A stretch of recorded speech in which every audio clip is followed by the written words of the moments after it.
बंधु माने आजिर एही कार्यक्रम को आपण मानक स्वागत। आजिर एही कार्यक्रमटी मकर राशि व्यक्ति विशेष मानक पई बहुत गुरुत्वपूर्ण अटे, बहुत ही खास अटे।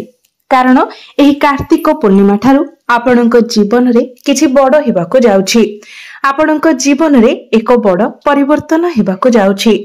कारण ग्रह नक्षत्र मानकर चलन रे एक बड़ परिवर्तन होई सारिछि एवं आउ किछि ग्रह मध्य निजर राशि परिवर्तन करबाको जाउछन्ति, जहा आपणक पई अनुकूल साब्यस्त हेबो।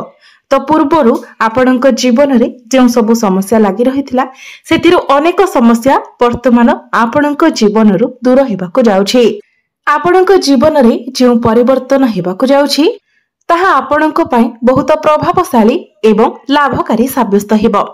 आपणक जीवन रे किछि खास हेबा पई जाउछि। तो बंधु माने आपणक जीवन रे कोन सब बड़ घटना घटिबाको जाउछि, आपणक जीवन रे केउ भली परिवर्तन आसीबा पई जाउछि से विषय रे जानिबा पई आपण माने वीडियोटी को स्किप न करी शेष पर्यंत निश्चय देखंतु। एवं आपणकर जदि मकर राशि होई थाए तो वीडियोटी को लाइक करी चैनल टी को सब्सक्राइब करी दियंतु। कमेंट बॉक्स रे भक्ति एवं श्रद्धार सहित जय श्री जगन्नाथ जय मां लक्ष्मी निश्चय लिखंतु। तो बंधु माने आसंतु आरंभ करिबा आजिर एही कार्यक्रम को, जहां आपणकर जन्म राशि तथा चंद्र राशि उपरे आधारित अटे। तेबे राशि चक्रर 12 गोटी राशि मध्यरु दशम राशि हेउची मकर राशि। तो बंधु माने पूर्वरु जदि आपणकर स्वास्थ्य रे किछि समस्या लागि रहितिला, आपणकर बारंबार स्वास्थ्य खराब रहुतिला, जहा फल आपनको बारंबार हॉस्पिटल जीवाको पड़ुथिला, जोंथि पई आपणकर बहुत गुडी टंका मध्ये खर्च हेउतिला, तो आपण वर्तमान सेथिरे सुधार देखिबाको पाइबे। आपणकर स्वास्थ्य रे सुधार आसीबो। आपणकर पूर्वरु जे अजथा खर्च हेउतिला सेही खर्च रे मध्ये नियंत्रण आसीबो। आपण निजको स्वास्थ्यवान अनुभव करिवे। पूर्वरु प्रायतः आपणकर पाद बेक ए सबरे आपण जंत्रणा अनुभव करुथिले, किंतु आपण वर्तमान देखिबे जे धीरे धीरे आपणकर स्वास्थ्य रे सुधार आसीबाको लागिबो। विद्यार्थी मानक पाई मध्य एही कार्तिक पूर्णिमा ठारू शुभ समय आरंभ हेबा पाई जाउछि। कारण आपणकर कुंडलीर पंचम भावटी होइथाय शिक्षार भाव। आपणकर पंचम भावर अधिपति हेउछन्ति शुक्र। शुक्र आपणक कुंडलीर दशम भावरे गोचर करूछन्ति, निजर स्वराशि रे उच्चस्थ अछन्ति। बुध एवं मंगलकर दृष्टि आपणकर पंचम भाव उपरे रहुछि। शनिकर दृष्टि मध्य आपणकर पंचम भाव उपरे रहुछि। जब तो पूर्वरु जदि आपणक मध्यरे जिद्दी स्वभाव रहिथिला, पूर्वरु जदि आपणकर पाठ पढ़ारे कोनोसी परिश्रम करू नथिले, आपणक मध्यरे अनेक गुडी शंका रहिथिला, पाठ पढ़ा को नेकी द्वंद्व रहिथिला, तो जेतेबेले आपणकर राशिर अधिपति शनि आपणकर पंचम भाव को देखुछन्ति, पंचम भावर अधिपति शुक्र मध्य उच्चस्थ, तो आपणकर पाठ पढ़ा को सीरियसली नेबे। निजर पाठ पढ़ारे आपण परिश्रम करिवे। आपण निजे ही चेष्टा करिवे आपणकर पाठ पढ़ा को भलो बनाइबा पई। पाठ पढ़ारे आपणकर आग्रह आसीबो, आपणकर एकाग्रता बढ़िबो। बुधंकर दृष्टि जेहेतु पंचम भाव उपरे रहुछि, तेनु आपणक मध्यरे बुद्धिमता बढ़िबो। आपण निजर बुद्धि बलरे पाठ पढ़ारे बहुत अधिक उन्नति करिवे। एही कार्तिक पूर्णिमा परे आपण उच्च शिक्षा करिबा पई बाहर को मध्य जाई पारंती। प्रेम जीवन कथा जदि कहिबा तो कुंडलीर पंचम भावटी आपणकर शिक्षार भाव हेबा सहित पंचम भावटी मध्य होइथाय आपणकर प्रेम जीवनर भाव। तो आपणकर पंचम भावर अधिपति शुक्र आपणकर दशम भावरे उच्चस्थ अछन्ति एवं शनि आपणकर तृतीय भावरे गोचर करूछन्ति। तेबे बंधु माने एही कार्तिक पूर्णिमा ठारू आपणकर प्रेम जीवन बहुत भलो रहिबो। आपणक मध्यरे कनेक्शन स्ट्रांग हेबो, भलो पाइबा मध्य बढ़िबो। किंतु जेहेतु शनिकर दृष्टि आपणकर पंचम भाव उपरे रहुछि, तेणु आपणकर पार्टनर को मध्यरे टिके जिद्दी स्वभाव देखि पारंती। आपणक मध्यरे मध्य टिके जिद्दी स्वभाव रहिबो, किंतु एहार कोनोसी खराब प्रभाव आपणकर प्रेम जीवन उपरे पड़िबो नाही। एबे आसंतु जानिबा आपणकर वैवाहिक जीवन किपरि रहिबो एही पवित्र कार्तिक पूर्णिमा परे। तो बंधु माने कुंडलीर सप्तम भावटी होइथाय वैवाहिक जीवनर भाव। आपणकर सप्तम भावर अधिपति हेउछन्ति चंद्रमा, जे कि प्रति 2 दिन रे निजर राशि परिवर्तन करिथांती। किंतु आपणक पई सबुठारु बड़ कथा हेउची आपणकर सप्तम भाव गुरु उच्चस्थ हो सारी एवं शनि आपणकर तृतीय भाव गोचर करुछंती। तो यह आपणकर जीवन साथी अधिक लाभदायक साब्यस्त हेबो। आपणकर जीवन साथी पर्सनल एवं प्रोफेशनल लाइफ रे ग्रोथ देखा पाइबे। जदि आपणकर जीवन साथी तांकर कैरियर को लेकिन कोनोसी चिंतार थिले तांकर कोनोसी इच्छा थिला तो सही इच्छा तांकर पूर्ण हेबाकु जाउछि। कैरियर को लेकिन तांकर थिबा समस्त स्वप्न साकार हेबाकु जाउछि। जदि आपणकर जीवन साथी बिजनेस करूछंती तो बिजनेस रे बहुत अधिक प्रॉफिट हेबो, फाइनेंशियल ग्रोथ हेबो। जदि पूर्वरु आपणक जीवन साथींकर स्वास्थ्य रे किछि समस्या रहितिला तो सही समस्या मध्ये दूर होइछिबो। आपणकर जीवन साथींकर स्वास्थ्य रे सुधार देखिबाको पाइबे। आपणक मध्यरे भलो पाइबा बढ़िबो, बुझामणा बहुत भलो रहिबो। आपण दुई जण मिसी किछि डिसिजन नै पारंती।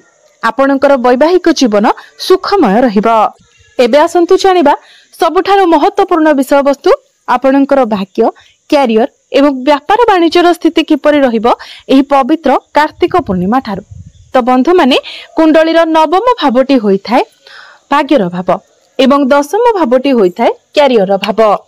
आपणकर भाग्य भावर अधिपति हेउछंती बुध। बुध आपणकर एकादश भाव गोचर करुछंती, लाभ स्थान रे गोचर करुछंती। तो आपणकर भाग्यर कनेक्शन लाभ सहित रहुछि। एहा व्यतीत एकादश भावर अधिपति मंगल मध्य एकादश भाव ही गोचर करुछंती। बुध एवं मंगल उभय एकादश भाव गोचर करुछंती, जहां आपणकर भाग्य रे लाभ को देखाउछि। एहार अर्थ हेउछि आपण बिना चिंतारे जेकोनोसी कार्य आरंभ करि परिबे, कारण आपणको संपूर्ण रूप से आपणक भाग्यर साथ मिलिबो। आपण जे भी कार्य रे हाथ देबे सेथिरे सुनिश्चित आपणको सफलता मिलिबो। एही पवित्र कार्तिक पूर्णिमा परे आपण कोनोसी शुभ मांगलिक कार्यर आयोजन करि पारंती। कोनोसी धार्मिक स्थान को आपण यात्रा करि पारंती। कोनोसी धार्मिक कार्यकलाप रे आपण योगदान करि पारंती। एही कार्तिक पूर्णिमा परे आपण कोनोसी भूमि, जमी, प्रॉपर्टी इत्यादि किनि पारंती। नूतन गृह निर्माण करि पारंती किंबा नूतन जानवाहन इत्यादि किनि पारंती। जदि पूर्वरु आपणकर कोनोसी कार्य अटकी रहितिला तो सेही कार्य आपणकर आगकु बढ़िबो। अल्प परिश्रम रे आपणको अधिक सफलता प्राप्ति हेबो। कोनोसी दिगरु आपणको बड़ धन लाभ मध्य होई पारे। कैरियर कथा जदि कहिबा तो कैरियर मध्य आपणकर बहुत भलो रहुछि, कारण आपणकर दशम भावर अधिपति शुक्र दशम भाव ही निजर स्वराशि रे गोचर करुछंती। सूर्य मध्य आपणकर दशम भाव नीच भंग राजयोगर निर्माण करुछंती। एहार अर्थ हेउछि कैरियर रे आपण बहुत अधिक ग्रोथ पाइबाकु जाउछंती। कैरियर को नेकी आपणकर जहा भी ड्रीम्स थिला, डिजायर थिला से सब फुलफिल हेबाकु जाउछि। कैरियर रे आपणको मान सम्मान प्राप्ति हेबो।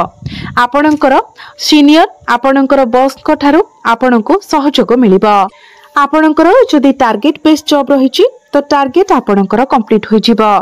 पूर्वरु जदि आपणकर कैरियर रे किछि समस्या लागि रहितिला, आपणको विरुद्ध रे जदि किछि पॉलिटिक्स चलिथिला तो सेथिरे धीरे धीरे आपण बाहरी आसीबे। शुक्र आपणकर दशम भाव रे मालव्य राजयोगर निर्माण करुछंती, अर्थात कैरियर रे आपण बहुत अधिक उन्नति करिवे, बहुत आगु बढ़िबे। आपण निजे ही आपणकर कैरियर रे एक शांतिर अनुभव करिवे।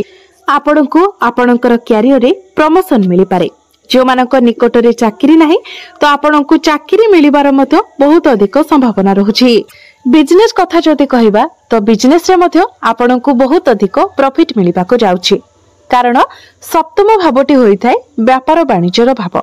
आपणकर सप्तम भाव गुरु उच्चस्थ अछंती एवं बुध जे कि बिजनेस रो कारक ग्रह अटंती, तो बुध आपणकर लाभ स्थान रे गोचर करूछंती।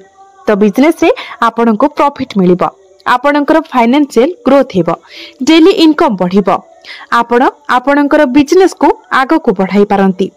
बिजनेस को नेकी आपणक मन को नुआ नुआ आइडिया आसीबो। आपणकर ग्राहक मध्य बढ़िबे। एबे आसंतु जानिबा किछि उपाय विषय, जो उपाय गुड़िक करबा द्वारा आपणको अधिक मात्रा रे शुभ फलर प्राप्ति हेबो। तो सेथि पई आपण प्रत्येक दिन शुक्रंकर बीज मंत्र 108 थर जप करंतु। प्रत्येक दिन पक्षी मानकु आपण किछि दाना एवं पानी दियंतु। प्रत्येक दिन आपण हनुमान चालीसार पाठ करंतु। प्रत्येक दिन आपण विष्णु सहस्र नामर पाठ करंतु आपणको बहुत अधिक शुभ फल प्राप्ति हेब। तो बंधु माने आपणकर जीवन मंगलमय हो, यह ही ईश्वरंक निकटरे मोर प्रार्थना। धन्यवाद।